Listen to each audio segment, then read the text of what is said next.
Hey guys, welcome back to the channel. We're back with another team outlook. It's the Seattle Mariners, and the Seattle Mariners did nothing this offseason. Not to start it off hot, but man, this is a team that we thought potentially could land a Pete Alonso and take a step forward. But yeah, they just didn't do anything. They lost Haggerty, Turner, Yami Garcia, Austin Voth, and Josh Rojas. So not really any bad subtractions. Yeah. And they added Donovan Solano, Rowdy Tellez, Jorge Polanco came back on a one-year deal, Drew Pomerantz, and Shintaro Fujinami. So, yeah, I mean, this team is basically the same team that they're throwing out there from last year. Yep. It's a team that's going to pitch the crap out of the baseball, and they're going to be in every single game, but I don't think they're going to be able to hit very much. I mean, I did say this in our offseason grade video. If you want to go check that out, I did say maybe they felt that their big addition was Randy Arozarena, and they just did it Right. before the offseason. Maybe that's the big get. And having a full year of Randy, maybe they're thinking that's going to be what gets us to the top of the AL West. And it could be. The AL West is wide open right now. But yeah, just not a great offseason, but the team doesn't look terrible on paper. Yeah, and when you hear a guy like Justin Turner, his comments were pretty eye-opening. And when you take a look at their payroll, we don't have to look at it now, but they have a lot of payroll. It gets like $80 million away from that threshold. And the fact they didn't even kick Gleyber Torres would have fit nicely here, or like you said, Pete Alonso. They like Victor Robles. I mean, no disrespect. It's a tough leadoff hitter for this team. I like Julio. I like Cal Raleigh. Randy Rosarena is solid. Luke Rowley's got some pop.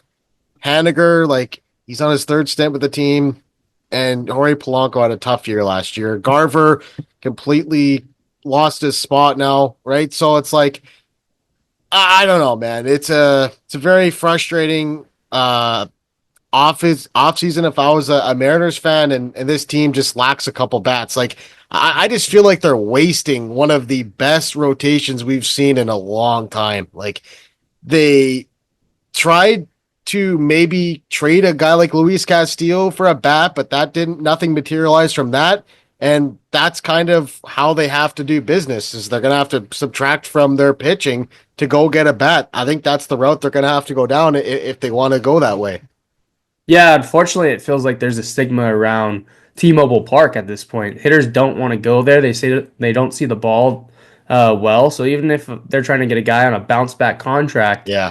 um, Seattle isn't the ideal place for somebody that's trying to bounce back. So um, until they make improvements to that ballpark to maybe help them see a little bit more, um, and maybe it's not a vision issue, and maybe it's just the team just doesn't hit well at home, and it's more of a mental thing. Who knows? Yeah. But Yeah. the numbers say that the Mariners do not hit well at home, and yeah, let's dive deep into their lineup. It is Robles, Rodriguez, Raleigh, Rosarena, Rayleigh, Haniger, Crawford, Polanco, and Ryan Bliss, who's supposed to be coming up. Their bench is Garver, Solano, Moore, and Canzone.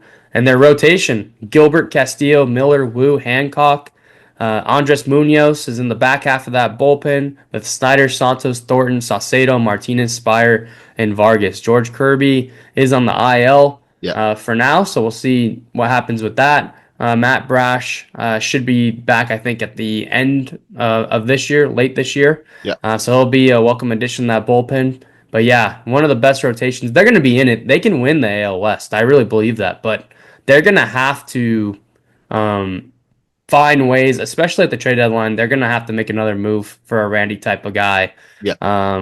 to push them over the finish line. I feel right now, Fangraphs has them with a 55% chance to make the playoffs, a 30% chance to win the division, and they have them winning 84 games. But they also have the Rangers winning 84 games, Nationals winning 84 games. So something's got to give there.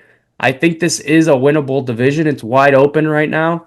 Um, with that said, will the Mariners win over 84 games this year? I'm going to. Oh man. This is the toughest team outlook that we've done so far for over under. I'm gonna go with the over. I think it's gonna be very tight in the end. Will the Mariners make the playoffs? They're saying 55%. The pitching's good enough. Uh, I think they will make the playoffs this year. You do? I think they do. And with that said, I this isn't the Rangers team outlook, but I think they're going to win the division. I don't know. The Astros starting pitching is interesting to me. On paper, it's not very good, but their lineup still banks. So, with that said, I'm going to go pitching over hitting in this instance and say the Mariners are at least second place in the AL West, and they find a way to get in the playoffs. Oof. The Astros offseason really opened the door for this division. For how much guys the Astros lost this year, it kind of cracked the door open for the Mariners. And even I think the Athletics are going to surprise some teams this year. But I'm going to agree with you. The division's wide open. I would give the edge to the Rangers. But I think the Mariners missed the playoffs this year. I just don't think they got enough offense. Their pitching's great. They're going to have to win a lot of close games, and they've had a pretty good track record of winning close games. I think it was a couple years ago, maybe 3 years ago now. They had that crazy record in 1-run games, and that kind of propelled them to the playoffs that year. So.